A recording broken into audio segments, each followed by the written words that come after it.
Hi everyone, welcome back to shine classes. First of all good evening to everyone. शुभ संध्या आप सभी को। कैसे हैं आप सब? मुझे उम्मीद है बढ़िया होंगे।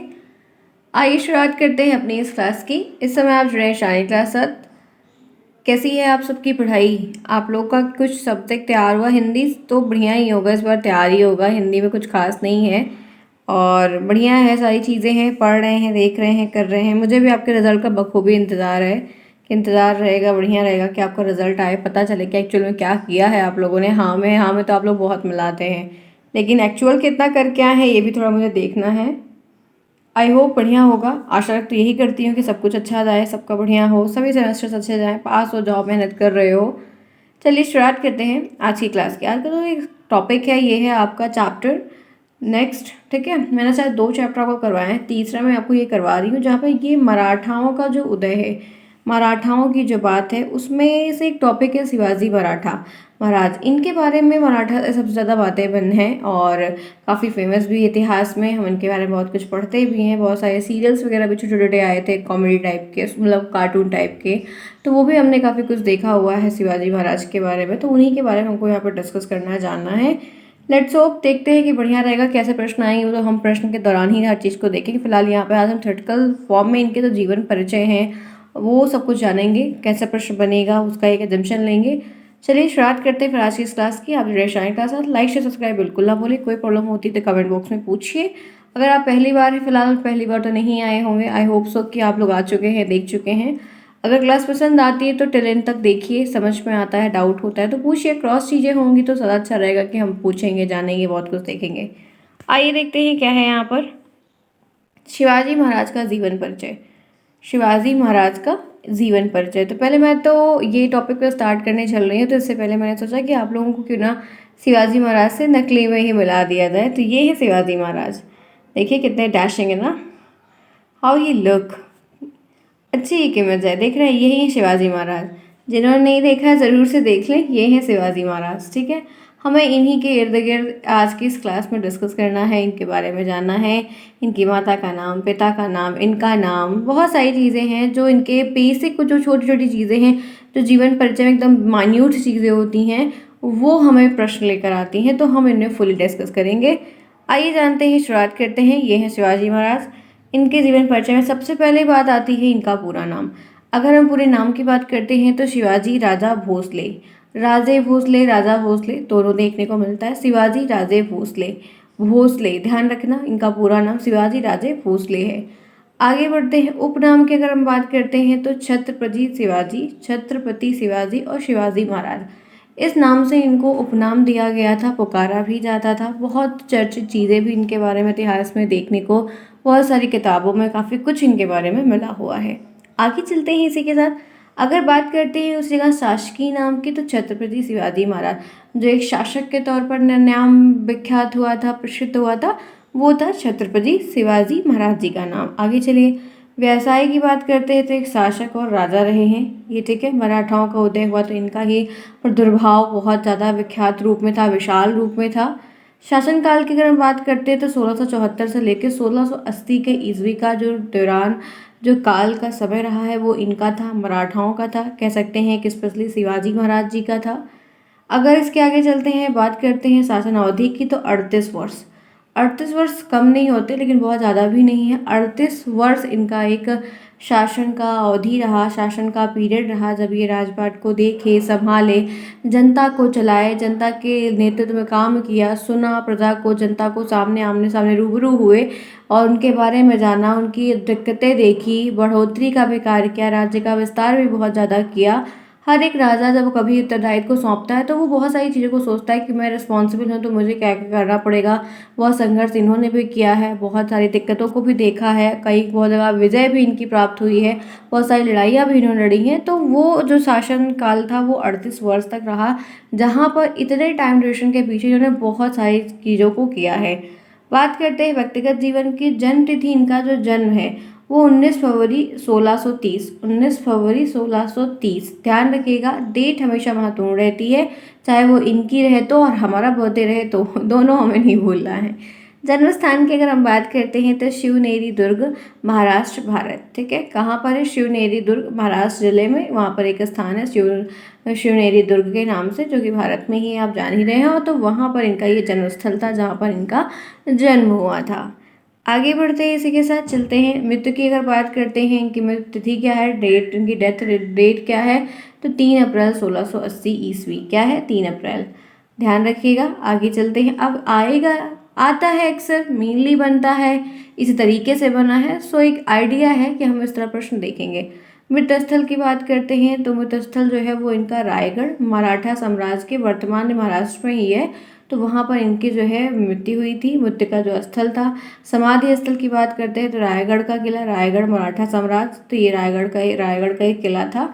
वहाँ पर इनकी मतलब उनको मतलब किया गया था। ये देखिए, ये मैंने उसका भी एक चित्र ले लिया है कि हम लोग बहुत सारे लोग गए होंगे, नहीं गए होंगे, तो मैं आपको चित्रों के द्वारा वहाँ पर ले जाने का प्रयास करती हूँ। तो ये उनका समाधि स्थल था जहाँ पर मतलब उनको किया गया था सब कुछ, ये इनका फ्यूनरल सिस्टम्स वगैरह हुआ था। तो शिवाजी महाराज के बारे में बेसिक बेसिक चीज़ें हैं। कब, कहाँ, जन्म कब, नाम, शासन, शासनकाल, तो ऐसे बहुत सारे आपको जो है छोटे छोटे माइन्यूट से प्रश्न ऑब्जेक्टिव वाले में और अतलेगुत्री में देखने को बेसिकली मिलते हैं। आगे बढ़ते हैं, इसी के साथ चलते हैं और आगे। तो हमारा सफ़र यहाँ अभी ख़त्म नहीं होगा, काफ़ी चीज़ें इनके बारे में हमें जाननी है, तो हम जानेंगे आराम से। देखिए, अगर हम बात करते हैं जो इनकी मृत्यु का समय रहा और इनकी जो एज उस समय रही, वो 50 वर्ष के थे, जो कि बहुत ही कम था। 50 वर्ष बहुत ही कम होता है, बहुत ज़्यादा ही कम था।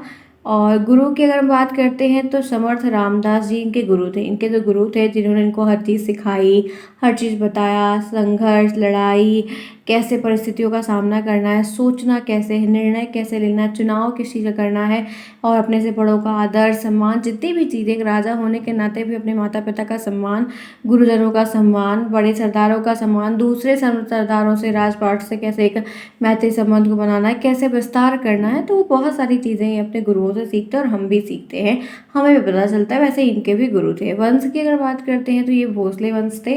भोसले वंश से मतलब आते थे। राजघराना की अगर हम बात करते हैं तो मराठा था, मराठा इनका राजघराना था, ये वहाँ से आते हैं। राज्याभिषेक की बात करते हैं कि जब इनको राजा की गद्दी पर बैठाया गया, राज्याभिषेक किया गया, तो वो तारीख जो थी, वो शुभ घड़ी जो थी, वो 6 जून 1674 ईस्वी थी।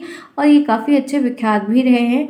गृहनगर और राज्य की अगर हम बात करते हैं तो शिवनेरी दुर्ग, महाराष्ट्र, भारत में। शैक्षिक योग्यता तो इनकी कोई खास विशेष उस समय ऐसा कोई, जैसे आज है पीएचडी है, एमफिल वगैरह थी तब, तो अब ऐसा कुछ तब था नहीं, इसलिए ऐसा कुछ खास विशेष नहीं है। और परिवार की अगर बात करते हैं तो पिता इनके शाहजी भोसले, इनके शिवाजी के जो पिता थे उनका जो नाम था वो शाहजी भोसले था, सिंपल सा। माता का जो नाम था वो जीजाबाई था। क्या था? जीजाबाई था। तो दो चीज़ें यहाँ पर हमको देखने को मिली, एक शाहजी भोसले और एक जीजाबाई। बहुत ज़्यादा जीजाबाई का रोल बहुत ज़्यादा था, बहुत बढ़िया रोल था। इन्होंने अपने माँ का तो रोल निभाया था, साथ साथ बहुत सारी शिक्षा दीक्षा भी इन्होंने दी थी भोसले जी को। तो बहुत अच्छा इनका सानिध्य रहा है इनके जीवन यापन में। इनकी माँ का जो एक रोल रहा है, वैसे सभी बच्चे के जीवन में माँ का बहुत अच्छा रोल रहता है, तो जीजाबाई का एक अहम रोल था इनकी ज़िंदगी में। ठीक है, आगे चलते हैं। फिर उसके बाद ये इनके एक भाई थे, ठीक है, एक भाई इनके और थे, वो भी, चलो धर्म की बात करते, धर्म हिंदू ही था। शौक और अभिरुचि तो घुड़सवारी, तलवारबाजी इनका काफ़ी शौक रहा है।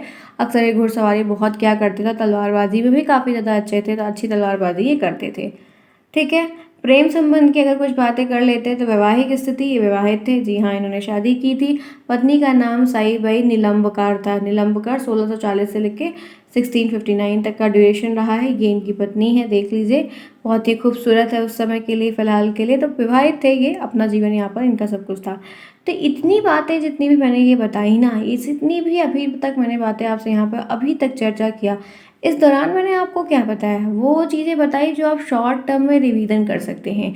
जब आप एग्ज़ाम के एक दिन पहले जा रहे हैं तो आप जो उसके थ्योरेटिकल सेक्शन रहते हैं कि फला फला चीज़ें ऐसे ऐसे दी दी गई, तो वो हम ना पढ़ने के बजाय जो ये ऐसे कॉलम वाली चीज़ें रहती हैं तो वो हमें शायद ज़्यादा आसान पड़ती है, और उससे क्या होता है कि हम कई लोगों का जीवन परिचय रिवीजन कर लेते हैं, मतलब कम मिनट में। सही है ना? ये बात आपको क्लियर है? यहाँ तक समझ में आ रही है? कोई प्रॉब्लम किसी को? आई होप नहीं होगी। बेसिक चीज़ें हैं, हम देख रहे हैं, पढ़ रहे हैं, इस तरह से अब कई लोगों का अगर पढ़ रहे हैं तो जाहिर सी बात है कुछ चीज़ें ऐसी होती हैं जो हमें किसी का नाम और उनके जीवन परिचय की बातें हैं, उनकी घटनाएं कुछ हैं, मार्मिक स्थल हैं कुछ भी, तो वो चीज़ें हमें डेफिनेटली याद करनी पड़ती हैं। जब हम हिस्ट्री में वैसे भी आप जानते हैं कि याद करना पड़ता है, तो ये याद कर लेते हैं, आसान से हमें याद आते, बहुत परेशान नहीं होना। आगे बढ़ते हैं, इसी के साथ चलते हैं, बात करते हैं। देखिए, मराठा साम्राज्य के सबसे पहले छत्रपति शिवाजी महाराज जी का जन्म 19 फरवरी 1630 को शिवनेरी दुर्ग पुणे में हुआ था। आपको हो सकता है लिखने को आ जाए तो आप कुछ इसमें से लाइनें चुरा कर लिख सकते हैं, और कुछ जगह पे इनकी जन्म तिथि 6 अप्रैल को भी बताई जाती है। अलग अलग जगह पे अलग अलग चीज़ें देखने को मिलती है, क्योंकि जब वो चीज़ें हमें इन सारी चीज़ों की जानकारी, तब तो हम कोई में से था नहीं, तो ये जो ग्रंथ जो किताबें बची हैं या कोई और लिखा है तो उन्हीं सबको जानकारी मिलती है, तो कोई कुछ ना कुछ अलग मतभेद देखने को आसपास मिल जाता है।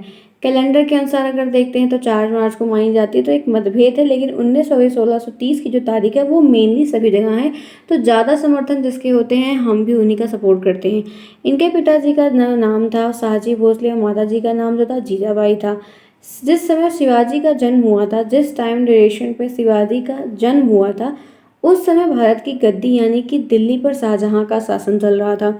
मतलब जिस दौरान जिस घड़ी पर शिवाजी भोसले जी का जन्म हुआ था, शिवाजी का एक मतलब का पैदाइशी हुई थी, उस समय दिल्ली पर जो शासन चल रहा था, दिल्ली से बहुत बड़ा माना जाता था उस समय, कोई क्राइटेरिया बहुत ज़्यादा नहीं था, काफ़ी विशाल दिल्ली कहा जाता था, और शासन काल जो राजा का उस समय चल रहा था वो शाहजहां का चल रहा था। और दक्कन के 3 प्रदेश जो थे, वहाँ पर अहमदनगर में निज़ाम शाही का, ठीक है, बीजापुर में आदिल शाही का, गोलकोंडा में कुतुब शाही का शासन था। मतलब अलग अलग और जो शेष दिशाएं थीं, उन सभी दिशाओं में अलग अलग शासक का वहाँ पर एक विशाल राज्य भी था, और उस पर वो आरूढ़ होकर अपना शासन राजपाट चला रहे थे, देख रेख कर रहे थे जब शिवाजी का जन्म हुआ था। शिवाजी के पिता बीजापुर सल्तनत में सेना के कमांडर थे। इनके पिता कार्य वगैरह क्या करते थे, तो बीजापुर बीजापुर जो आदिल शाही का शासक राजपाट चल रहा था, उनके यहाँ ये सेना के कमांडर थे। जो सेना होती, फौज टुकड़ी होती, वहाँ के ये कमांडर थे।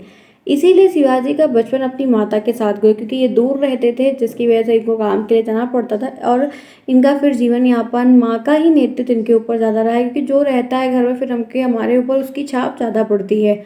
शिवाजी की माता जीजाबाई ने उन्हें रामायण और महाभारत की कहानियाँ सुनाई, जिससे उनका चरित्र निर्माण हुआ। जब ये छोटे थे, बचपन में ही जब थे, तो जीजाबाई ने इनको पूरे, पहले तो जब ये छोटे थे अपने पास ही रखते थे, बहुत खेलने नहीं देती थी, बाहर नहीं जाने देती, क्योंकि इनको डर भी रहता था कि जो शिवाजी थे शुरू से ही मतलब इनका एक अद्भुत जीवन रहा है, और वो काफ़ी डरती थी, क्योंकि ये वैसे बहुत सारे कार्य करके आते थे जिसकी वजह से कंप्लेन आती थी, तो ये जल्दी उनको छोड़ती नहीं थी। तो जब जीजाबाई के साथ ये रहते थे, जीजाबाई बचपन में ही इनको पूरा रामायण बताई, रामायण की हर एक चौपाई, हर एक खंड को, कितने कांड है, क्या है, राम भगवान का पूरा इन्होंने वर्णन किया, उनके बारे में पूरा सब कुछ बताया, महाभारत के बारे में बताया, गीता के बहुत सारी चीज़ों के बारे में इन्होंने चर्चा की। जबकि शिवाजी की उम्र उस समय खेलने की थी, जब बच्चों की खेलने की उम्र, तब जीजाबाई इस काम में लगी हुई थी, और वो उन्हें कहानियाँ सुनाया करती थी, उन्हें मतलब एक प्रलोभन देके कि हम तुम्हें ये चीज़ बताएंगे, तुम रहो, क्योंकि इन्हें डर था, राजपाट बहुत ज़्यादा, इनके पिताजी घर पर रहते नहीं थे, तो डर लगता था कि एक लौता बेटा था। बाद में उनका दूसरा बेटा हुआ था, वो सारी चीज़ें अलग हैं, लेकिन यह है कि काफ़ी इनका जो है, जीजाबाई ने इनके निर्माण में काफ़ी अपना समय दिया, और बहुत अद्भुत समय देकर इन्होंने बहुत चीज़ कृति को मेंटेन किया, एक अच्छा मतलब कार्य किया। शिवाजी के पिताजी ने इन्हें युद्ध कौशल और राजनीति सिखाने की जिम्मेदारी दादोजी कोंडदेव को दी थी। मतलब इनको अब जब ऐसे उम्र बड़ी हो गई, फिर निकलने लगे, बाहर जाने लगे, तो अब अभी शासक हैं, तो इनको मतलब तलवारबाजी, घुड़सवारी, तो इन्होंने उनको जिम्मेदारी दी, और फिर दादाजी कोंडदेव ने उन्हें घुड़सवारी भी सिखाई अच्छे से, तलवारबाजी भी सिखाई, युद्ध कला में निपुण बनाने की कोई भी कसर नहीं छोड़ी। और यहाँ तक कि यही नहीं, इनकी माता का भी इन सब चीज़ों में बड़ा रोल रहा है। इनकी माता जी भी बहुत अच्छी तलवार धारक थी, बहुत बढ़िया तलवार इनकी माता जी भी चलाती थी, और काफ़ी तेज़ तर्राक इनकी माता जी थी। बहुत कुछ इनकी माता से इनका ऊपर एक परिछाया देखने को मिला, काफ़ी कुछ अच्छा हुआ है, ठीक है। तो ये इनका छोटा-सा परिचय है। देखो फ्रेंड्स, मैंने ऊपर सारी अपडेट तो आपको बता दी कि क्या-क्या किस क्रम में है, फिर थोड़ा-सा इनका माता का इनका रोल बहुत अच्छा रहा, तो उसके बारे में फुल डिटेल में हमें यहाँ पे बताया गया, जो कि मैंने आपके साथ शेयर किया। क्या यहाँ तक कोई प्रॉब्लम है? बेसिक चीज़ें हैं, मराठा के बारे में है, मराठा शिवाजी से डायरेक्टली प्रश्न बनता है, तो जो कि मैंने यहाँ पर आपको बता दिया है पॉइंट टू पॉइंट चीज़ों को। ये आपका सोशल साइंस है, पढ़ना है ही है, जैसा कि हम सभी सब्जेक्ट पढ़ रहे हैं, तो इसको भी कवर करते हुए चलते हैं। मैथ की भी क्लासेस जल्दी ही स्विच करेंगे, क्योंकि उसमें इंटरेस्ट से पढ़ाना है मुझे। ये चीज़ें क्लियर हैं, कर लेंगे, कोई दिक्कत नहीं है। आई होप सो यहाँ तक क्लियर है, समझ में आ रही है बातें। आइए फिर इसी के साथ आगे बढ़ते हैं, आगे कंटिन्यू करते हैं, क्या चीज़ें हैं उसे भी हम ज़रूर यहाँ पर जानेंगे। चलिए देखते हैं क्या है इसके बारे में, आगे देखते हैं। तो प्रश्न जैसे बनेगा, बेसिक बेसिक क्या थे क्या नहीं थे, और माता का नाम, पिता का नाम, जो भी चीज़ें हैं उनको हम देख लेंगे एक क्रम में। आइए बढ़ते हैं, फिर आगे बढ़ते हैं, इसी के साथ चलते हैं, देखते हैं नेक्स्ट टॉपिक जिस पर हम चर्चा करेंगे, वो है शिवाजी की शासन व्यवस्था। शिवाजी की शासन व्यवस्था क्या थी, कैसे थी, इन सब चीज़ों के बारे में जानेंगे। प्रश्न देखने को मिलता है हमें कि शिवाजी के साथ मराठाओं की शासन व्यवस्था कैसी थी, उसके बारे में थोड़ा टिप्पणी करिए। यहाँ तक बातें बहुत बेसिक सी, आइए जानते हैं। टॉपिक है कि इन शासन व्यवस्था। शिवाजी महान विजेता होने के साथ साथ एक कुशल प्रशासक भी थे। जी हाँ, जितने वो अच्छे विजेता थे, हर जगह जीते थे, वैसे इनका प्रशासक भी बड़ा अच्छा था। और उनकी प्रशासनिक व्यवस्था भी कुछ दक्षिण राज्यों के, कुछ मुगल प्रशासन से भी काफ़ी ज़्यादा प्रभावित थी, क्योंकि जैसे जो चीज़ आगे हुई रहती, लोग एग्जाम्पल उसका देखते देते हैं, तो हम वहाँ सीखते भी हैं, चाहे वो दुश्मन वर्ग ही क्यों ना रहा हो। काफ़ी कुछ देखने को मिलता है। मध्यकालीन शासकों की तरह शिवाजी के पास से भी शासन के संपूर्ण अधिकार सुरक्षित थे। हर चीज़ें काफ़ी बढ़िया थी। शासन कार्यों में सहायता के लिए शिवाजी ने मंत्रियों की एक परिषद बनाकर रखी थी, जैसे अष्टप्रधान कहते थे। इनका जो पूरा शासन व्यवस्था चलता था, उसमें इनके जो मंत्री परिषद थे, उनमें अष्टप्रधान इन्होंने नाम दे दिया था, की व्यवस्था भी की थी, और इन्हें किसी भी अर्थ में मंत्रिमंडल की संज्ञा नहीं दी गई थी।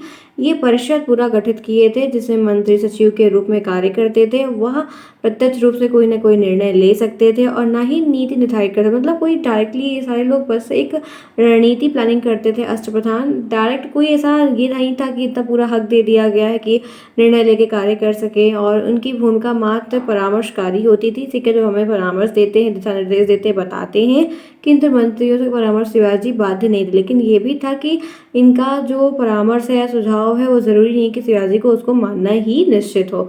तो जो अष्टप्रधान की बात है, ये शिवाजी के जो पूरा मंत्री परिषद का एक गठित था, जिसमें 8 लोग थे, और ये 8 लोग इतने ज़्यादा, मतलब इतनी ज़्यादा, मतलब विद्वान कह सकते हैं, बुद्धि से तेज, बहुत सारी चीज़ें देखने को थी इन 8 लोगों के अंदर। कोई किसी चीज़ में निपुण है, तो कोई किसी चीज़ में, और काफ़ी विख्यात भी हुए हैं ये लोग, काफ़ी चर्चित भी हैं। इनकी समृद्धि, इनकी वृद्धि, इनकी बुद्धि का प्रादुर्भाव देखते हुए शिवाजी के शासनकाल को बढ़ाने में कहीं ना कहीं इनकी बहुत अहम भूमिका रही है। अब देखिए, ये अष्टप्रधान में मैं आज आपको बताना चाहती हूँ कौन कौन था। तो पेशवा पहले थे, ठीक है, पेशवा। उसके बाद सर ए नौबत जो सेनापति के उपाधि पे थे। फिर अमुआदर जिसको अमात्य के नाम से भी जाना जाता था। नेक्स्ट है वकाया नवीश। फिर सुरनवीस या चिटनिस के नाम से भी काफ़ी ज़्यादा विख्यात थे। फिर यहाँ पे है दबीर या सुमन, जो विदेशी मंत्री के नाम से यहाँ पर जाने गए इनके यहाँ। सदर या पंडित राव के नाम से। लास्ट में जो यहाँ पर है, वो न्यायाधीश के नाम से इनके यहाँ जाने गए। तो ये 8 दिग्गज इनके यहाँ थे, जो इनके का शासनकाल को बढ़िया बनाना, अच्छा बनाना, उसके बारे में हर एक चीज़ को करना इन्होंने बहुत बखूबी बताया था। तो फ्रेंड्स, ये बेसिक टॉपिक्स हैं जो मुझे आपको बताने हैं, लेकिन आज मैं आपको इतना ही बताऊंगी। नेक्स्ट क्लास में इसकी फिर आपको अपडेट दूंगी, जहां पर मैं आपको इनके अष्टप्रधान के बारे में पूरी डिटेल जितनी भी है, ये पीडीएफ आपको मैं 2 क्लास में ओवर करूंगी। इसके बाद में बहुत सारे इनके संघर्ष, इनकी लड़ाइयाँ हैं, और इनसे संबंधित बहुत सारे महत्वपूर्ण प्रश्न जो मैंने बनाकर रखे हुए हैं, तो आपको मैं नेक्स्ट क्लास में बताऊंगी। तो ये क्लास आपकी यहीं तक मैं करना चाहूँगी। बेसिक चीज़ें हैं, मैंने टॉपिक स्टार्ट किया मराठा का, तो जो प्रश्न आपके मराठा से बनते हैं, वो मैं आपको यहाँ पर आज के यहाँ पे अपडेट में दे दिया है। तो शुरुआत तो हमने कर दी है, कल इस टॉपिक पे और चर्चा करेंगे, और जो चीज़ें हैं उस पर डिस्कस करके उसको ओवर करके आगे बढ़ेंगे नेक्स्ट चीज़ों की तरफ। आई होप क्लास पसंद आई। अगर अच्छी लगी है, कुछ सीखने को मिला है, 2 3 4 लाइन भी अगर जानने को मिली है, तो वीडियो को लाइक करिएगा, दोस्तों में शेयर करिए, टाइम पे आइए, पंचुअलिटी बनाइए। 8 PM पर डेली क्लास चलती है, आपकी एक क्लास चलती है, वो आपकी प्रेजेंस के, अगर आप प्रेजेंस को मेंटेन करेंगे, प्रॉपर तरीके से आएंगे, देखेंगे, समझेंगे, तो मैं 7 PM पर भी आपकी 2 क्लास की तरह जैसे क्लास चलती थी वैसे करूँगी। लेकिन आपकी प्रेजेंस दिखनी चाहिए, आपकी प्रेजेंस के बेसिस पे ये चीज़ें हो पाएंगी जितना आप आएंगे, देखेंगे, समझेंगे हर चीज़। छोटी क्लास मैं इसीलिए करती हूँ ताकि किसी का टाइम ना जाए और हर एक चीज़ को आप समझ जाओ, उससे रिलेट कर पाओ, सीखने में आसानी हो, प्रश्न आपसे संबंधित तो चीज़ें हो जाए। ठीक है फ्रेंड्स, चलिए फिर मिलते हैं फिर नेक्स्ट कल। तब तक के लिए take care, bye bye, see you soon, best of luck, good night.